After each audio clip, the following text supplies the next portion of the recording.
Aduh, kalian pernah nggak sih diremehin? Bahkan sampai kalian mikir, apa gue nggak bisa apa-apa ya? Ini bukan pertama kalinya. Sebelumnya, aku udah pernah ngerasain sewaktu aku nggak bisa dribble bola basket dengan benar. Kata guruku, kamu ini ya, cuma teknik dasar aja nggak bisa. Cuma, tapi bagi aku, itu nggak cuma. Enggak, setelah aku harus dengar semua bentakan dan teriakan itu di depan teman-temanku. Aku nangis, mikir keras kenapa harus sampai dibentak-bentak. Kenapa nggak dikasih tau baik-baik dan kenapa cuman aku doang yang nggak bisa? Apa aku seburuk itu? Atau emang aku aja yang nggak latihan dengan benar? Aku hapus air mataku karena nggak akan ada yang berubah kalau kita cuma nangis kan? Maka dari itu, setelahnya aku bertekad. Aku harus bisa dribble bola basket sewaktu penilaian nanti. Gimana caranya? Aku latihan setiap sore di halaman masjid depan rumah. Gak peduli secapek apa aku, gak peduli semalu apa aku harus ngelakuin itu di depan banyak orang, aku terus latihan. Kalau ada yang ketawain, aku cuma bilang, lihat aja, kalau aku udah bisa, kalian yang aku dribble satu-satu. Bercanda ya, awalnya aku pikir kata-kata itu cuma sekedar motivasi supaya aku nggak terpengaruh ucapan orang lain. Tapi pada akhirnya, kata-kata itu bukan sekedar motivasi. Aku berhasil. Ketika waktu penilaian, aku bisa dribble bola basket dengan benar. Sampai guruku bilang, sudah oke ini. Aku seneng banget. Aku bisa, nilaiku aman, dan yang paling penting, aku jadi belajar banyak hal.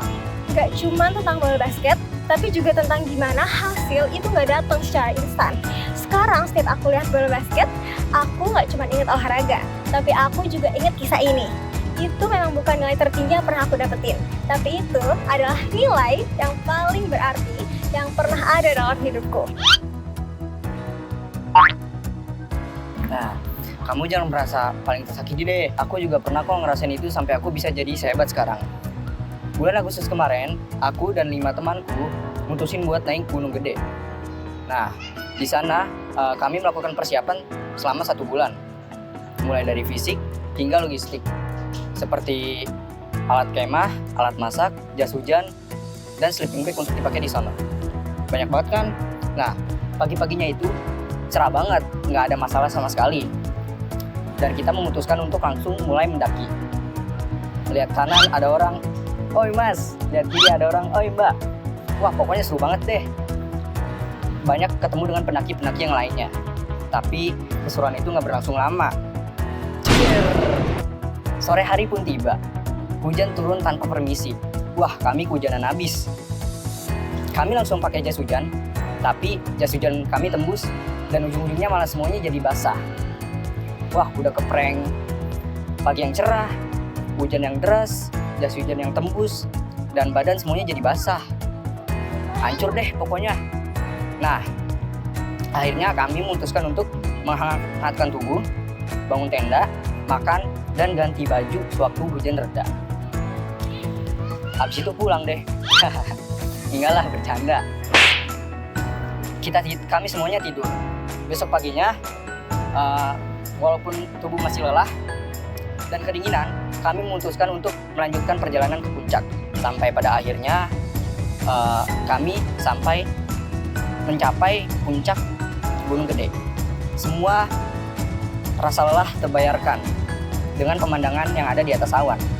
Nah, dari pengalaman itu, aku belajar bahwa hambatan bukanlah akhir dari segalanya, melainkan sebuah proses dari belajar. Sama kayak kamu, ketika melihat gunung, aku teringat momen itu tentang bagaimana perjuangan dan keteguhan bisa membuat situasi sulit menjadi pelajaran yang sangat berharga. Pendakian ini memang gak sempurna, tapi dari sanalah aku belajar banyak hal. Tuh kan, kita semua pasti pernah ada di titik itu. Jadi jangan pernah ngeremehin orang lain. Karena kita nggak akan tahu kita akan berhasil di percobaan yang keberapa. Wah bisa!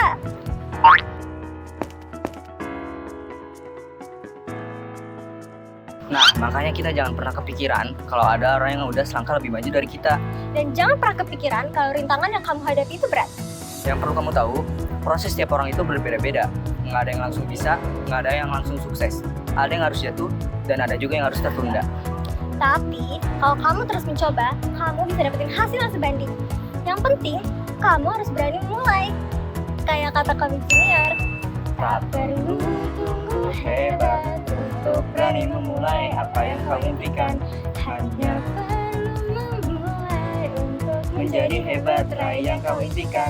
Seperti singa yang menerjang semua rintangan, tanpa rasa takut, yakini bahwa kamu terhebat.